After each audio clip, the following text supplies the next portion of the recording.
Welcome to the 2021 edition of Natty Muscle Radio, where it's still all about natural bodybuilding. I do apologize for a lot of my absence in 2020. However, I do plan to be steady with the podcast for all of 21. Today, we have our first guest of the year from the UK, first-time bodybuilding competitor and new WMBF pro, Mitchell Jarvis. Mitchell, welcome to the podcast. Thank you. For those of you that don't know, Mitchell has a strong athletic background in gymnastics, and this fall won his first show and the overall title at the UKDFBA, UK International Championships, turning WMBF pro on his first shot.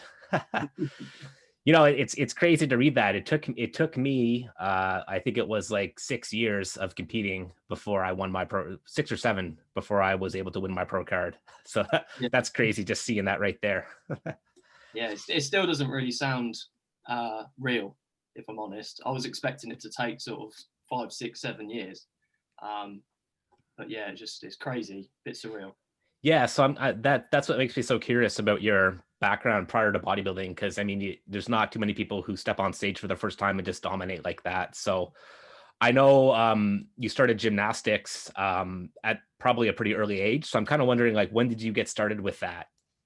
So I was about 5 years old, and I think the coach from the local gym club would go around to sort of primary schools, and he would, basically just go around and try and identify potential talent going forward.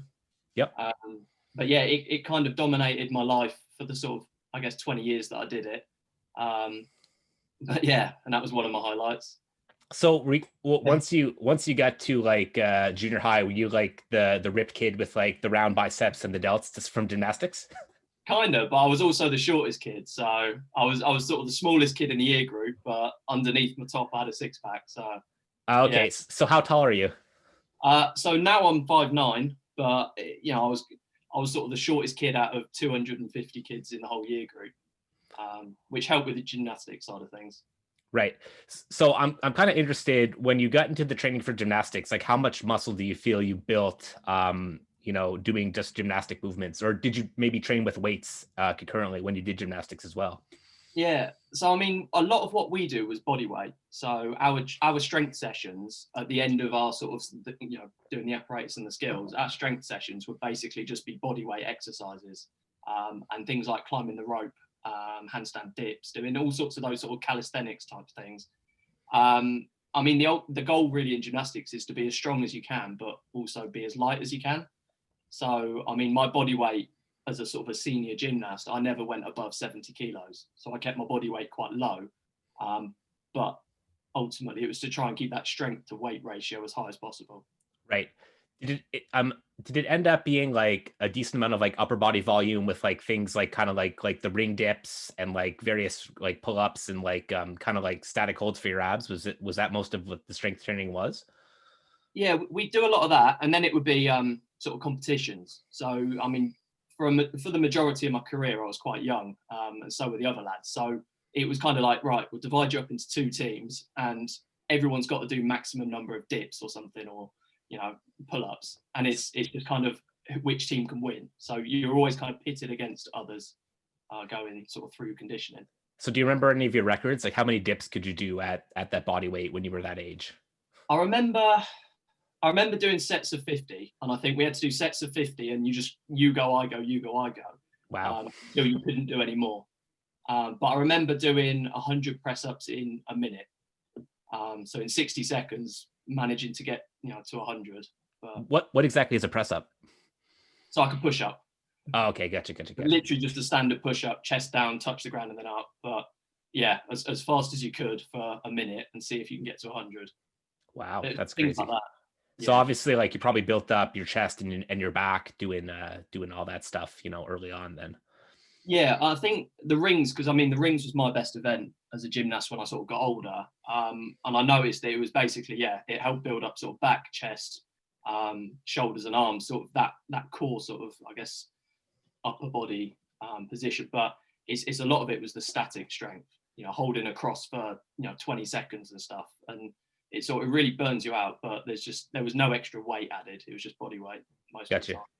So when you started to doing this too, did you have to pay kind of strict attention to your nutrition to keep your weight down, or did you just kind of like try and like eat as little as possible just to keep it down?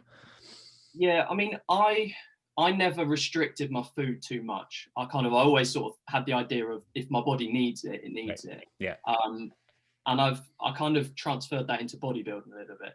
So for the sort of the last couple of years, I don't really track much of what I eat. I just go by how I feel.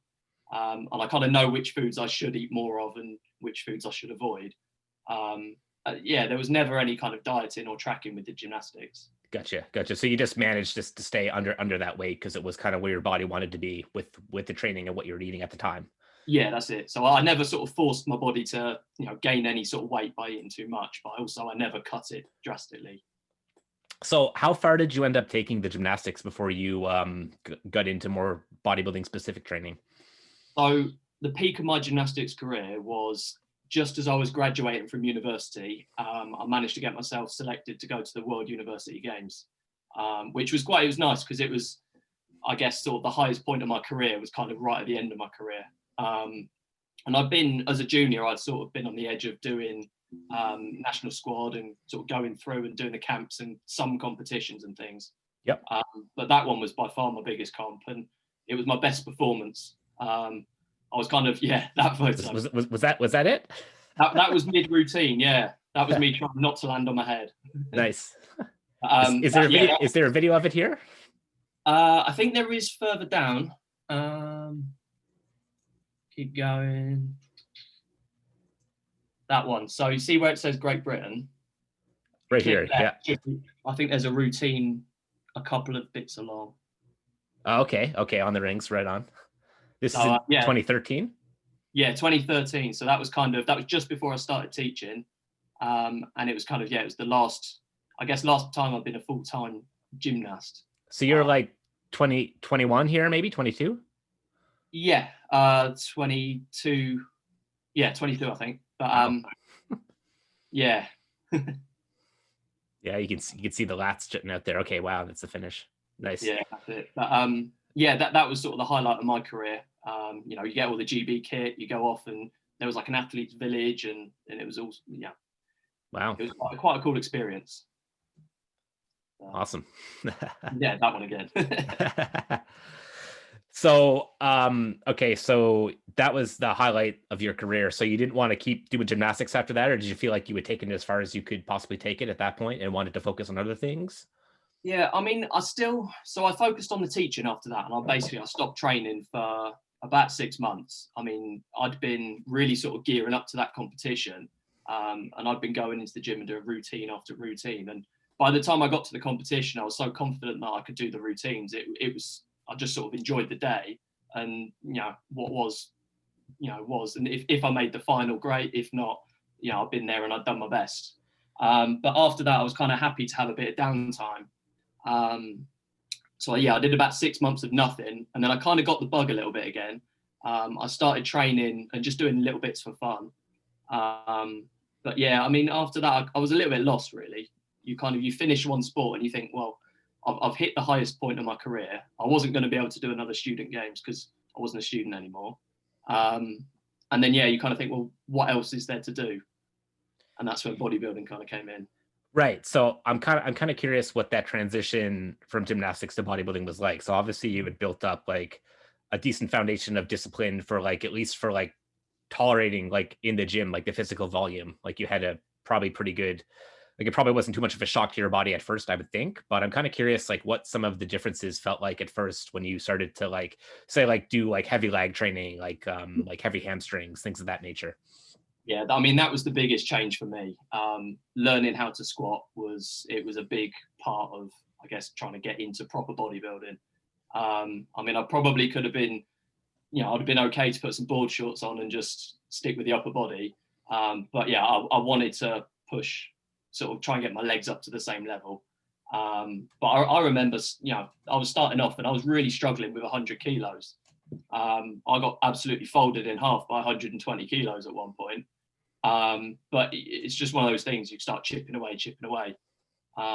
What I do think from the gymnastics is that my body's gotten quite good at, responding to training.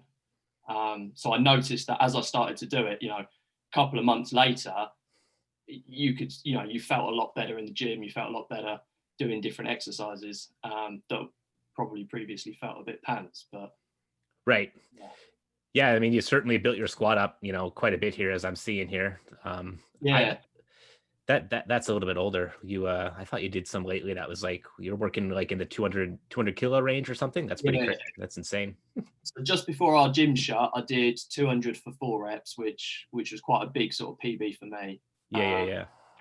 But yeah, I mean, we've had issues with the gyms closing all year, and it's okay to sort of keep yourself ticking over, but it's hard to do heavy squats when you've only got 60 kilos worth of weights. But yeah. So did you find once you started to get the leg training techniques down, like your legs was just like blown up from what they were before, eh? Yeah, big time. I think I did a post relatively recently where I compared my legs as a gymnast. It might be a little bit older. To my legs now. Yeah, there we go. So yeah, the drain pole legs, which to be fair, they do help with gymnastics because light, strong legs are good, but you don't want big legs. Right. And then I had an injury, so I snapped my ACL, which is what the middle picture is. That was just after my ACL surgery. So what happened there? How did you do that? So it was a high bar dismount, and my leg just sort of slipped out, and my knee went inwards, and I felt it basically. Yeah, it felt like stepping on a springboard or something, but your leg is the springboard. So I knew I'd done something pretty bad. It took about, I want to say about 16 months to get the surgery from when I did it. So it's nearly a year and a half later. But in that time, I'd PB'd my back squat and everything like that, and I didn't notice it. Oh wow! I was on it and doing all sorts, but you were still able to train the tissues pretty hard then, eh? That's it. So they say if your hamstrings are strong enough, then you can kind of make do without the cruciate ligament. But they also said it's best to have the surgery when you're younger because your body will heal better. Yeah. I had actually torn my meniscus playing high school football, and I think they went in there and decided not to repair it because it just like wasn't worth it. They were just like, it's not bad enough. Like you'll be fine. And then I guess it didn't really affect my leg development going forward. I don't know if I played football, I might smash it up really easily, but I'm not doing that anymore. So yeah, that's it. I mean, that was part of the reason I kind of said maybe gymnastics is done. I'll move on. Right. But it's those twisting movements, and in a sport where it's unpredictable, cutting and pivoting on your leg. Right. If you don't land perfect, it could be easy to tear your shit up. Yeah. That's it. And I didn't fancy doing it again. And I'd already sort of been looking at bodybuilding and thinking maybe I've got some potential to do, okay here. And it was kind of just that, and I had a shoulder injury at the same time. So I had 2 operations the year later, and then rehabbing those was kind of the start of my bodybuilding. Yeah. And I mean, as it turns out too, like I'm looking at this front double bicep shot, like I'd say like your legs are kind of what kind of pop out to me the most, especially like the adductors. Like how the freak do you get this much thickness here? I have no idea. All I noticed was that my jeans were sort of wearing in the middle. So every time I get a pair of jeans, that's the first bit to go. But I don't know. I do a lot of sumo deadlifts now. I don't know if that's.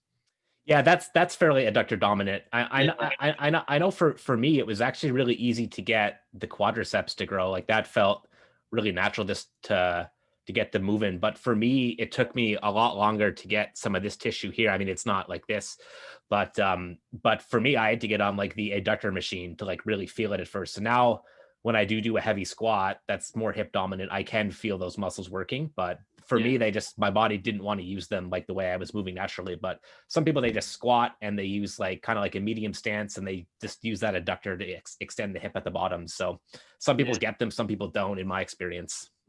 Yeah. I mean, the only thing that I really did to build my legs was squats. Before that, I'd been going into the gym and sort of playing around with like leg pressing, really heavy weights and doing, different foot positions. And I never really got the same benefit from that I did as soon as I started squatting heavy, 2-3 times a week.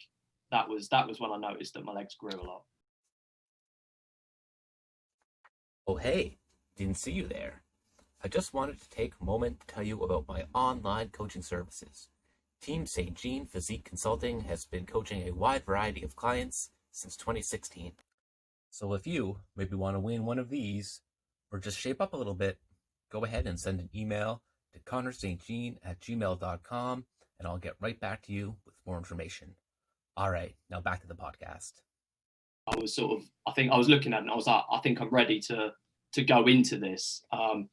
Obviously then things changed in 2020. I was kind of looking to maybe compete Easter 2020, and that would have been 2 years. But as it happened, everything got cancelled. So all our sort of regional shows got cancelled at that point. So I kind of thought, oh, that's a shame, but maybe next year's going to be my year. Right. So obviously you kind of stuck it out, and then like I'm kind of curious what your prep process was like. Like how many weeks out did you end up starting your diet? Or like I know a lot of people did have broken preps this year because they started and then stopped. Like I'm kind of curious when you started your diet though for this fall. Yeah, it's an interesting one. So I mean, basically, obviously March time, I think I was sitting around 88 kilos and I wasn't lean at all. I'd been bulking up because I wanted to squat, the heaviest weights I could, and I had targets I wanted to hit. But then, the end of March, everything changed. And at that point I said, well, I can't lift really heavy. So what I'll do is I'll start to chip away at body fat. I'll see where I can get sort of my weight down to slowly, so that if something does come up, then maybe that would be sort of the time. So between then and July, the end of July, so it kind of took 3 months really, I took 7 kilos of body weight off and I got myself down to about 81 kilos. I think that's the year before maybe. Okay, gotcha. So that's just after I'd kind of rebuilt and was looking at it. But those ones out in my garden, that was during lockdown. Okay, okay. This is April, March. Yeah. So this is right when you started to diet a little bit then. Yeah, so that was when I started to diet, and basically instead of force feeding myself like I had been, I basically just I took the edge off that. I ate cleaner foods. I didn't count calories. I think I did one day just to see roughly where I was, and I was in about 3,000 to 3,200 range. Yep. And that was kind of enough for me to start losing weight. And then it got to say the end of August. Yep. And gyms opened back up again in July, at the end of July. I had about a month of a decent training, I think, behind me. And UK DFBA had announced that they were going to do a show. Yep. And it was basically, so it's their nationals. But they said that you don't have to qualify. They'll, if you're willing to prep, they're willing to have you there. So I signed myself up to that on the 1st of September. So it was about 7 weeks out. And that was when I kind of started taking it seriously diet-wise. So I tracked everything and did all that from 7 weeks out. And that was kind of my prep. So I'm kind of curious. So like 7 weeks out, you really started hitting it. Like, what was it like for you experience-wise for the first time, maybe in your life, like being at like a strict calorie deficit? Like, did it kind of surprise you? Because I find most people, the first experience, they don't really know what's going on. Like, they're kind of like shell-shocked by it a little bit. Yeah. I'm kind of curious how you found it. It was interesting. I mean, I had a couple of things change. So that sort of day when I started prep, or the day after, I was back in school. So we started our new school year, and I after being at home for 6 months and teaching online and just sort of dossing around the house a bit, I was out working for the whole day, expending a lot more energy. Yeah. And that's it. So, I mean, in that sense, it was good because it meant I could probably eat a bit more. But it was a shock for me. I think it took about a week for me to start thinking, this isn't going to be fun.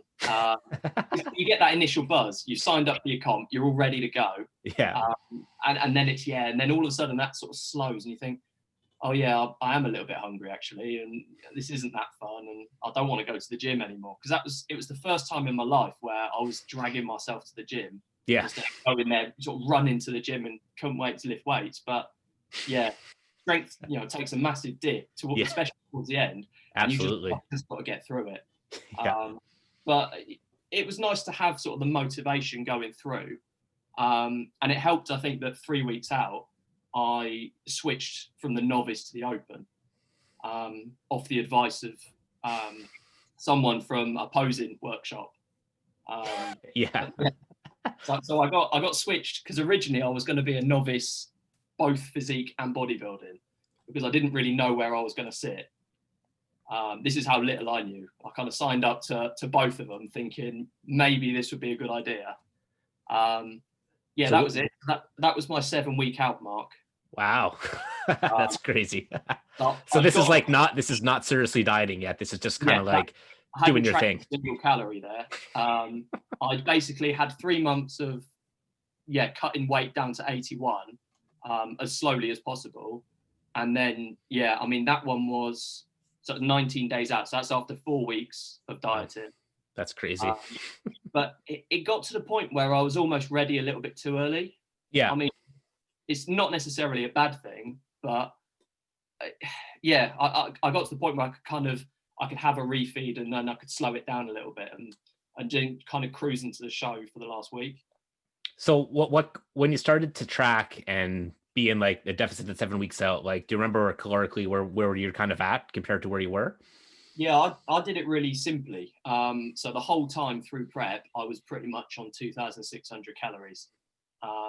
I estimated my maintenance to be about 3,000. Yeah. And to be honest, that never really changed. And I was able to, because I was kind of looking at the scales and looking at the measurements, you know, my waist and things like that. And the second it would kind of stop, I was prepared to kind of go a little bit, you know, harder with it. Right. But it never did. It kept ticking over until the show. I don't know if I went a little bit too hard too early or there you go. But did you find, I mean, I know everyone finds the training to be a drag towards the end, but did you find like you lost a lot of strength, or were you able to hold on to most of it? Yeah, no, I lost loads of strength. I do every time, man. Every time it's just demoralizing. And you're watching guys on social media and they're still sort of pulling PBs, and I'm like, how the hell is that happening? Yeah. I was squatting 140 and it felt like 200.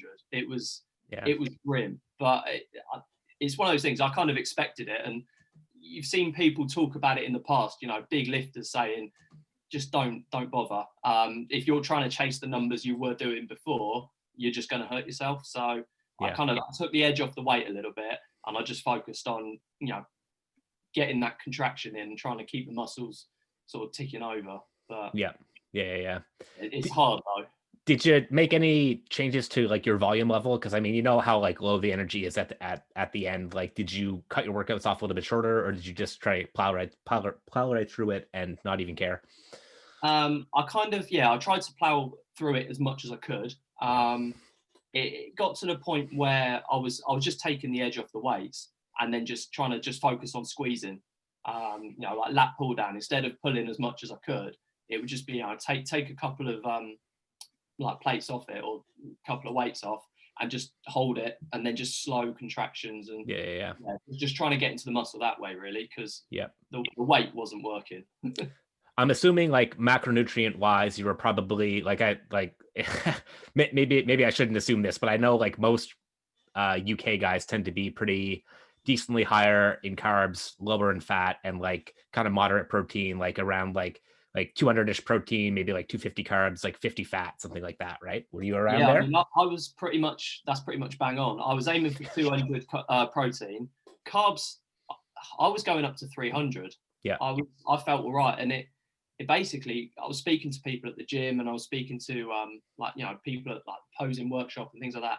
And they were saying like, you're full, you're 3 weeks out, you're really full, you look good. Yeah. You don't have to worry about changing anything. And they were just saying, keep your carbs up, because otherwise you'll flatten out, and that's not going to help. But the other thing is, I didn't know how my body would respond, because obviously you can try and go for sort of completely sort of flattening out your glycogen and then super compensation, but I didn't know how my body was going to sort of react to that. So I just basically carried on eating the same stuff. So this is interesting. I'm seeing this here. 7 weeks, you dropped about 3 to 4 kgs about between that time. So it must have been okay. There it is, 250 to 300 carbs. Yeah. So I guess even in that part where you're hitting it hard, the weight wasn't coming off at too much of a rapid pace. It was just kind of steady coming down. Yeah, that was it. And I was trying to basically track that. So every day I was weighing in, and waist measurements was the other thing, just to try and see that it was coming down slowly. But at one point I dropped my calories. I did a couple of days where I went down to 2,500, and I felt awful, and I was losing weight too quick. So, because I was expecting to have to cut it, because you speak to people and they say, right, you know, it gets harder and you get to the point where you are eating less and less and less. But my body weight was still going down. And yeah, training was tough, but I was kind of timing my carbs a little bit better towards the end, and that helped. So we get to the end of prep. You're ahead of schedule in terms of body fat, a little bit early. What did you do the last few weeks to bring yourself to this stage? Yeah, so I think 2 weeks out, I gave myself a weekend where I had basically just a refeed, and I didn't change anything else, but I did up my carbs to like 500, 600 grams. And after that, I kind of used that as a bit of a trial run to see how I'd fill up. And I think 2 days later, I looked best, and I felt best as well. So that was kind of what I then replicated ahead of the competition. So I think Thursday and Friday, I basically ramped up my carbs. Saturday, I just carried on eating little and often, chicken and rice, and basically took that into the show kind of with me. But yeah, that was all I did. There was nothing fancy to it.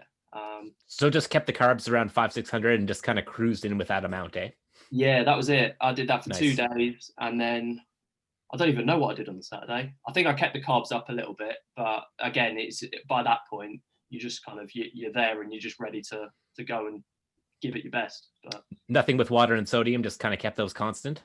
no, Nice. That's it. And I mean, I spoke to the guy at the workshop was Lee Williams, who I mean, he was a natural pro. He was a pro for WNBF, but he also then went across to IFBB. Yeah. He competed naturally in those leagues, and he became a pro in that as well. So he's sort of had a hell of a career. But he was saying to me, because I was coming up and saying, right, I've looked into this. Shall I mess around with water? Like, do I need to do anything with sodium? And he was just saying, don't be silly. He said, you're at the risk of, maybe 1 or 2% better, you could be 50% worse. And he just said, just cruise into it, doing what you're doing at this workshop 3 weeks out. So I listened to him and I said, right, I'm not going to do anything silly. I'm not going to ruin what I've got. And we'll just see if, what I bring on the day is good enough, kind of thing. Absolutely. So how did you, once you get to the stage, how did you find the first experience in terms of getting on stage posing for the first time? Like, did you found like you instantly fell in love with it at first, or did it seem like a little bit awkward, for a moment? How'd you find it? Yeah, I wasn't sure, but when I actually did it, I loved it. It was the best thing. It was exactly the same buzz that I'd felt competing in gymnastics. And I think that was what I'd kind of missed for a while. But I wasn't sure, even to the moment where I was going to walk out on stage. I was like, am I going to like this or not? But I thought, well, I've enjoyed the training. I've enjoyed the process. I really like the sport. So I don't see why I wouldn't like it. But I'd say it was really good out there. There wasn't a crowd because obviously coronavirus. Right. But that's right. Yeah. We could only bring one person with us, and I mean they taped off seats and everything. UK DFBA did a brilliant job in making it COVID compliant. And we had some people in the audience, but I can imagine that having a full audience would be so much better. Oh yeah, yeah. To have that experience, but I'm looking forward to that next year or this year now. But so obviously you won your class. I think if I had it right, they had it divided up into like 85, 80, 75, and 70 kg classes. Is that correct? Yeah, I think so. So they had 70, 75, 80, and then just supers. So anything over that.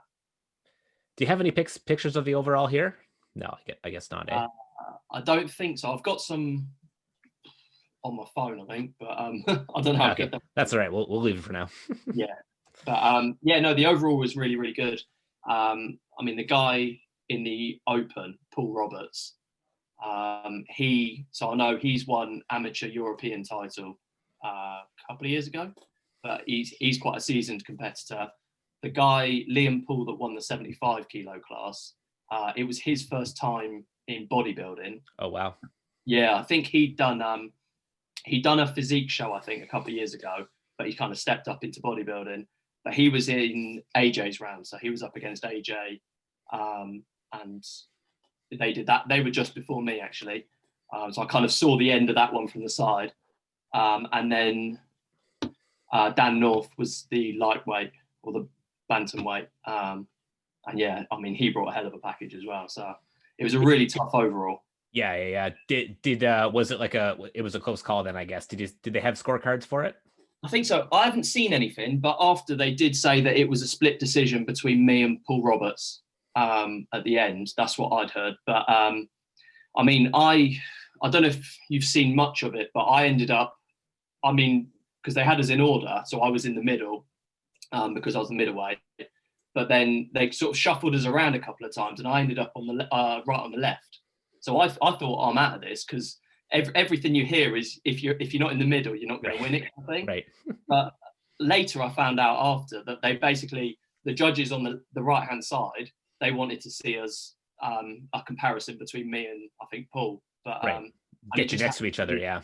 Yeah, it just happened to be that was the end. So I was up on stage thinking I'm out of this, but you know, it was all right. You know, I won my class, so happy with that. But yeah, it was a real surprise, to be honest. You guys in the UK have like the craziest shows too. It's like we barely even have natural bodybuilding in Canada. It's like it's hard because it's so spread out, right? There are a few shows in the other side of the country where I'm not living, but I do hope to get there eventually. But like I'm always so impressed with the quality of the UK guys. Like you guys just really take bodybuilding to the next level. Like I'm always like, since I started to pay attention to the whole scene worldwide, I usually note that the UK guys like are probably like the best, some of the best in the world in terms of like churning out quality. And so it speaks volumes of like your potential. You just won the overall, you know, your first time going. So that kind of circles me around to what I want to say next. Like, what plans do you have in the future for competing? So going forward, I mean, off the back of winning the overall on this one, I got offered a pro card, which he didn't do on the stage. Lee Kemp decided that he wanted to give me the chance and sort of, he wanted to explain to me what it meant, because obviously it was my first show completely. And he was sort of saying, look, if you take this, it may mean that, you know, you can't compete in amateur ones going forward, and you might be missing out on getting some more sort of wins under your belt. But I was quite happy to move up. You know, you wouldn't turn it down, kind of thing. So yeah, I won that. And then he said also off the back of that, normally, obviously, I'd be invited to go to Worlds, WNBF Worlds, but because it had been cancelled last year, he said that I kind of got his place for 2021. So nice. November Worlds, I think that's going to be my next main target. But just before that, obviously, they have the British Grand Prix type thing. And so that's a pro show, right? Yeah, so they have a pro round in it. Right. They didn't have it this year because they didn't have an audience. Right. So he kind of said it wouldn't be fair on the pros, but I think, yeah, so I'll aim to do that one. And then I think that's about 6 weeks out from the Worlds. So I'll aim to kind of peak at Worlds, but you know, it's just good to get a bit more stage time really before Worlds maybe. Nice. So how have you been using your time lately? I know that it's complicated with the gyms being shut down, but did you push up your body weight any, or where have you been kind of settling in terms of body weight wise, and how's training been going? Yeah, so I mean, I got myself down, the lowest I weighed in prep was 76. So I took myself down to about 76, 77. And that was kind of before I started carving up for the show. So I was 77.3, I think, for the show. But I mean, straight after that, I don't know if you had the same thing, but I couldn't stop eating. It was. Oh yeah, every time, yeah. And you kind of say, right, I'm going to do this sensibly. I'm going to do, yeah, I'm just going to keep myself in a good place. But yeah, for 2 weeks after, I was eating everything and anything. And I quickly jumped up a little bit in terms of body fat, but I felt so much better for it. And that Yeah. But I've been chipping away at it, and I've got myself back up to about 86 kilos. So I'm not far off what I was pre-lockdown, way back in March. But I'm definitely leaner this time. So whatever I've done, it's helped. And I mean, building the weight slowly and just training whilst I'm going through it, Even if it's not heavy, it's just, I think that's helped big time. So I'm kind of curious, like, where are you at in regards to like you were probably, I'm assuming before you started the deficit earlier in the last year, you were probably your strongest ever. I think you said 88 kgs was your heaviest. Yeah. Like, where are you at in regards to that now? Are you like strongest ever? I think so, yeah. So in terms of squats, I've been squatting PBs. I did 200 for 4. That was just before the gym shut, and that was finally getting to a point where I was feeling really, really strong.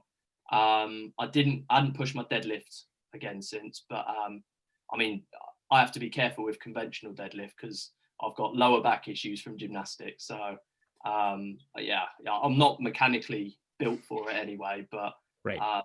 I've always found that it's one of those exercises. If I really push it, it doesn't sit like well with me the next day. Right. Yeah, squats wise, I got back to being as strong as I have been. I want to try and squat 220. The most I've done for a single is 210. So that was where I was, but gym's then shut. So that kind of took the edge off that one. Yeah, I think I'm pretty much as strong as I have been in the past. I was back to benching sort of 150 relatively comfortably, but yeah, it's one of those things. It's probably good for me to not push heavy singles too often anyway. So it's probably a bit of a blessing. Yeah, for sure. So it sounds like you're going to be on a similar schedule to me this year in that we're both looking to compete around maybe middle to the end of October. I think you said 6 weeks before November World. Yeah, so yeah. what are you planning to do with your time from now till then in terms of like when you're gonna start your prep and like how far you're gonna push your body weight up? Good question. I'm not sure. I'm going to try. I think I should be able to get a bit heavier than 88. I reckon I can hit maybe sort of 90 kilos before I need to start taking it off. I don't want to put too much weight on that obviously then makes prep longer and longer. Yeah. Yeah, I'm getting married at the end of July. Oh, wow. Congrats. It is. So I'm not going to be prepping around that. I don't need to. But I don't want to be massively heavy at the same time. I don't want to have all my wedding photos and sort of cheeks out here. But there we go. So I think I'll probably do a similar kind of thing. I'll maybe try and push it up until March, April, and then I'll start to chip away at it slowly, but not strictly, until maybe the end of the summer. And then I'll start September again and kind of push that back.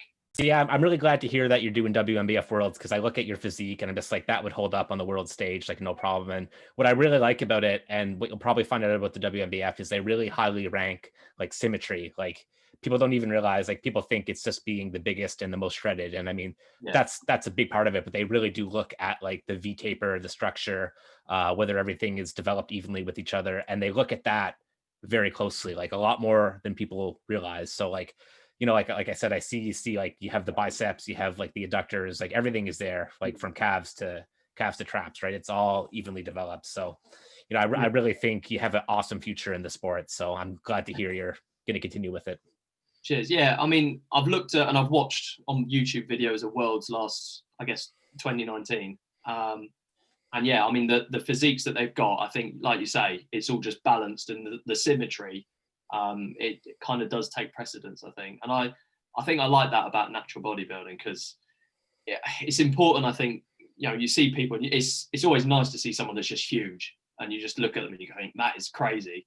And some of the natural guys that you see coming through, some of the juniors, have got such like amazing shapes. You think, wow, like how on earth do you even develop that?